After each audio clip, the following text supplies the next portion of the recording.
Story Bugs. Hello and welcome to Storytime. Thank you for coming. I thought we should read a book about springtime picnics since it's starting to be spring. This is called The Monsters Picnic with the Sesame Street characters, and it's written by Liza Alexander, illustrated by Joe Ewers. All right. It was that time of year again. Time for the Monsters Picnic. But not just any day would do. The day for the Monsters Picnic had to be perfect. There had to be a warm sun, a whispering wind, and tulips in bloom. Harry Monster was in charge of knowing when the time was right. There's Harry.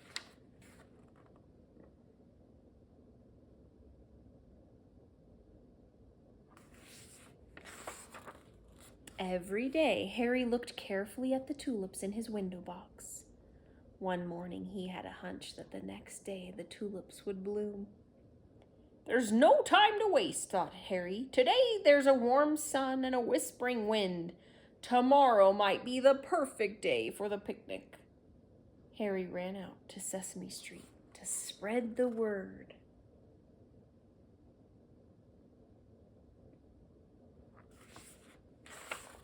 Monsters all over Sesame Street dropped everything to get ready. Marilyn Monster made monster mashed potato salad.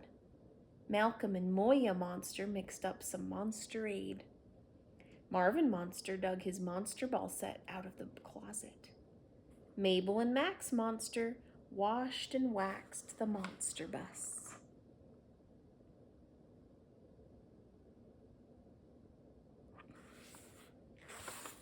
The next morning, Harry rushed to his window box.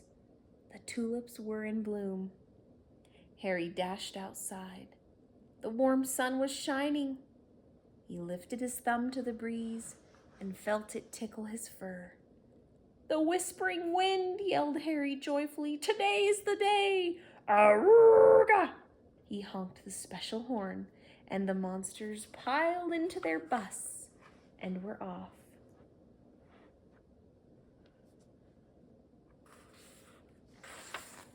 After a long drive out into the country, the monster bus screeched to a stop. A path led up the hill to a glade, bright with tulips for the monsters' picnic. Monsters tumbled out of the bus and scrambled up the hill.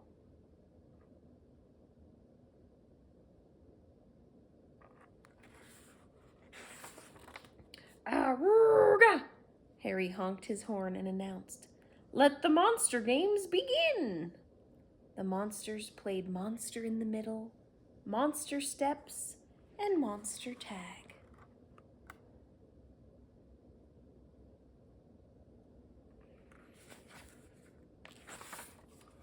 Some monsters played Monster Ball and Blind Monster's Buff.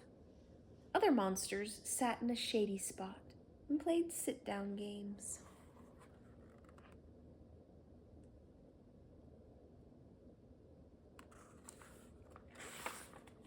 "Arrgh!" Harry honked his horn. "Friends, it's time to eat!" The monsters spread out their picnic lunch. They slurped Monsterade and munched on monster mashed potato salad. They chomped on sandwiches of monster mayonnaise and mangoes. I've never heard of mayonnaise and mangoes.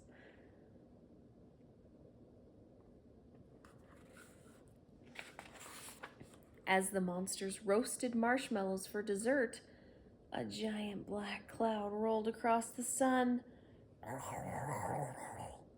Rain gushed down on the glade.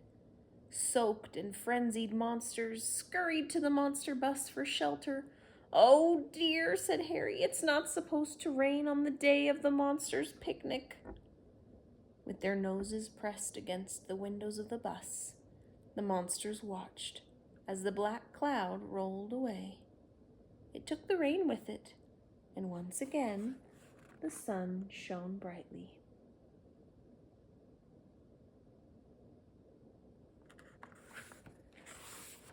"Arrgh!"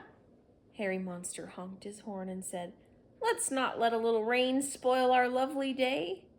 Then Harry began to dance. One by one, the monsters joined in the dancing. They stomped their feet on the wet ground and waved their arms as the sun dried their fur. The monsters twirled and jumped and yodeled.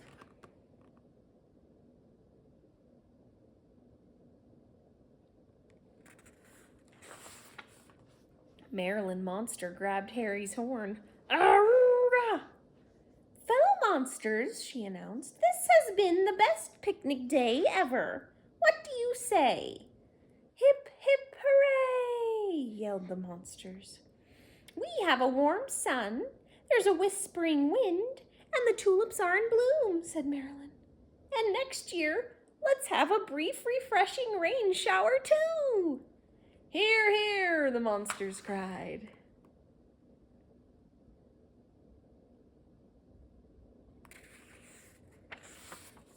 Then as the tulips waved in the whispering wind, everybody joined paws in a circle. The picnic ended as the monsters danced joyfully beneath the warm sun.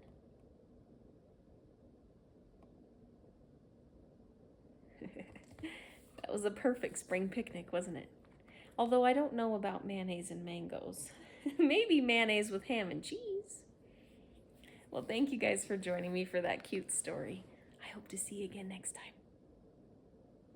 If you guys enjoyed reading that story, would you please click subscribe down below? We read new stories just like this one every day, and we would love to let you know when there's a new story to listen to.